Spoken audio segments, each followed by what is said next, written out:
Dead body को नदी के किनारे गाड़ते हैं। वो जो है दाह संस्कार उसका नहीं करते। 435 ऐसी लोकेशंस थी जी जो कि गवर्नमेंट के रिकॉर्ड में कहीं नहीं है। बिना जलाए भी, जैसे सांप, किसी को सांप काट लिया है, कोई ब्रह्मचारी है, तो ऐसे लोगों को बिना जलाए भी गंगा में प्रवाहित कर दिया जाता है। गंगा की वाटर क्वालिटी पे, गंगा किनारे एयर क्वालिटी पर इसका बहुत बड़ा प्रभाव पड़ रहा है।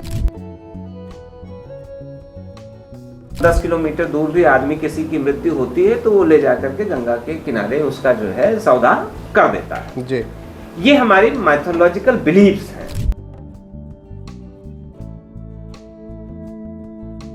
इस समय आप देख रहे हैं हमारे साथ में है डॉक्टर विनोद चौधरी, एनवायरमेंटलिस्ट है, और आपने काफ़ी बहुत ही इम्पोर्टेंट एक रिसर्च किया था एनजीटी के द्वारा जो कराया गया था। सबसे पहले तो हम आपका स्वागत करते हैं आपकी खबर में। एक बहुत इम्पॉर्टेंट चीज़ आपसे ये जानना चाहते हैं कि आपने एक रिसर्च किया था, एक सर्वे किया था पूरा आपने, कि जो क्रीमेशन होता है गंगा के किनारे, जो सारी चीज़ें वो होती हैं, तो इससे पर्यावरण को क्या फ़र्क पड़ता है। और इस रिसर्च में जैसा कि आपसे बात हुई, आपने बताया कि कई जगह ऐसे थे जो पहले से चिन्हित नहीं थे। आप देख सकते हैं कि ये काफ़ी सारी इसमें डिटेल्स भी हैं। तो इसमें जैसे एक हेडिंग है कि गंगा की जलवायु में जहर घोल रहे हैं 435 गैर चिन्हित सौदा स्थल। तो ऐसे आपने जो पूरा सर्वे किया, तो आपका सर्वे कहाँ से स्टार्ट हुआ था, टॉपिक क्या था, और कितना डिस्टेंस, क्या क्या आपने कवर किया, क्या क्या चीज़ें आपने देखी? देखिए, इसमें 2 लाइन की इसकी बैकग्राउंड हिस्ट्री है जी कि एनजीटी में गंगा के ऊपर बहुत से मुकदमे चल रहे हैं जी और उसमें मुकदमों में बहस के दौरान ये स्थिति स्पष्ट करने की बात आई थी कि गंगा के ऊपर क्रिमेशन की वजह से भी पोल्यूशन का लोड है। तो एनजीटी ने ऑर्डर किया कि आप इसको स्टडी कराइए कि कितना क्रिमेशन हो रहा है, कहाँ कहाँ हो रहा है। और उस पर पोल्यूशन कंट्रोल बोर्ड ने ये प्रोजेक्ट मुझे दिया था और इसमें मैंने उत्तर प्रदेश में जो गंगा का स्ट्रेच है लगभग 1100-1150 किलोमीटर का, जो कि बिजनौर से लेके बलिया तक, इसलिए क्योंकि बिजनौर में उत्तराखंड से नदी उत्तर प्रदेश में इंटर करती है और फिर बलिया से फिर वो बिहार में चली जाती है।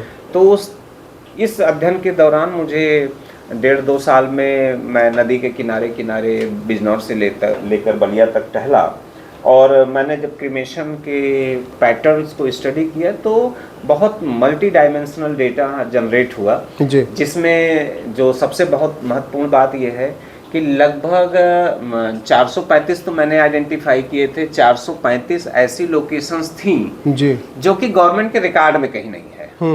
इसका मतलब कि किस घाट पर गंगा नदी के किनारे कितना क्रिमेशन हो रहा है ये किसी को पता ही नहीं है। जी। तो हमने ऐसी 435 लोकेशन सिर्फ उत्तर प्रदेश में आइडेंटिफाई।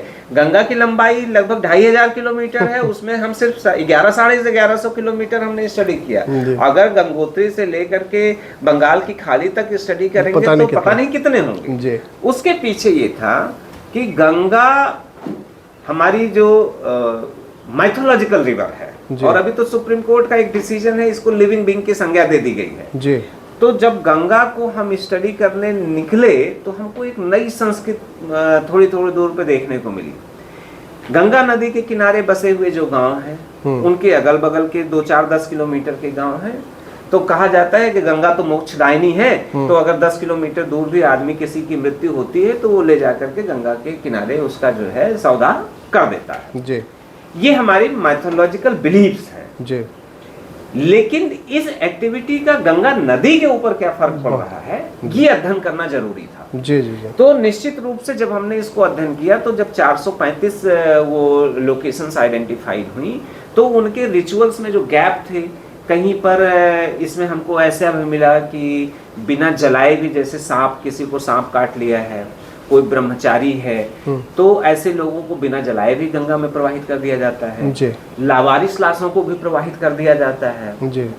तो जब इसको हमने स्टडी करना शुरू किया तो ये पता चला कि नहीं, इसका एक गंगा की वाटर क्वालिटी पे, गंगा किनारे एयर क्वालिटी पर इसका बहुत बड़ा प्रभाव पड़ रहा है जी। और उसका अध्ययन तभी हो सकता है जब हमारे पास डेटा हो जी। इसमें हमने आप इसको खुद ही देख रहे होंगे कि हम पश्चिम से पूरा पूरब की तरफ भाग रहे थे नदी के किनारे किनारे, तो संस्कृत में भी बहुत चेंजेस मिला। जैसे एक पश्चिम यूपी का एक ये चित्र आपको मिलेगा कि जहां पर उपलों से सौदाह किया जाता है, नॉर्मली लकड़ियों से किया, वहां लकड़ी कम यूज करते हैं। और जब इसको हमने और अध्ययन किया तो इसका बड़ा वैज्ञानिक महत्व है, क्योंकि उपले के अंदर एनर्जी सब इनसाइड जो है पायर फोकस होती है, जिसकी वजह से ऊर्जा का लॉस नहीं होता है। जब ऊर्जा का ह्रास नहीं होगा तो बर्निंग भी कंप्लीट होगी और समय भी कम लगेगा। जब इस स्टडी को मैं कर रहा था तो मुझे एक बहुत महत्वपूर्ण चीज देखने को मिली। मैंने बताया कि जो सोशल कल्चरल वैल्यूज का था कि कोरोना काल में बहुत न्यूज में आया था कि लोग जो है 100 खुला छोड़ करके या गाड़ करके चले जा रहे थे। तो इसमें इलाहाबाद का एक 50-60 किलोमीटर का स्ट्रेच हमको ऐसा मिला जहां पर हिंदुओं में ही कुछ पर्टिकुलर कम्युनिटीज हैं जिसमें ये रिचुअल है कि वो अपनी डेड बॉडी को नदी के किनारे गाड़ते हैं, वो जो है दाह संस्कार उसका नहीं करते। तो अगर इस तरीके के रिचुअल्स आज भी जिंदा हैं तो निश्चित रूप से उसका हमारी नदी के ऊपर प्रभाव तो पड़ेगा है। और गंगा नदी तो मोक्षदायिनी, जीवनदायिनी सब कुछ है। हमारी बहुत से नदी के किनारे जो इतनी पॉपुलेशन बसती है वो उस नदी के ऊपर डिपेंडेंट है, उसका पानी वो अमृत की तरह उपयोग करते हैं, उसको लोग पीते हैं। तो ऐसी स्थिति में जब हमारे पास एक बेस लाइन डेटा जनरेट हो गया है तो अब हमको गंगा को संरक्षित करने के लिए, उसको सुरक्षित करने के लिए, उसकी वाटर क्वालिटी इंप्रूव करने के लिए इन अध्ययन के माध्यम से और प्रयास करने चाहिए जी। तो इस दिशा में हम लोगों को काम करने की बहुत आवश्यकता है। ये हमारी जिम्मेदारी भी है, नैतिक जिम्मेदारी भी है कि इस क्षेत्र में हम लोग काम करके अपनी नदियों को जितना ज़्यादा से ज़्यादा सुरक्षित और संरक्षित कर सकें, हमें प्रयास करना चाहिए। तो आपने देखा कि कितनी इसमें कई सारे एस्पेक्ट हैं। नदी केवल पानी का एक बहाव नहीं है, वो पूरा का पूरा जीवन है, बहुत कुछ देता है। तो इसलिए नदियों को भी संरक्षित करने की ज़रूरत है और जो हमारे रिचुअल्स हैं उसको किस तरीके से फॉलो किए जाए, उसको भी थोड़ा सा फॉलो करके, थोड़ा सा उसमें कुछ ट्रांसफॉर्मेशन करके, इन सारी चीज़ों को करके, जिससे पर्यावरण बचा रहे, जिसकी वजह से हम हैं। बहुत बहुत धन्यवाद।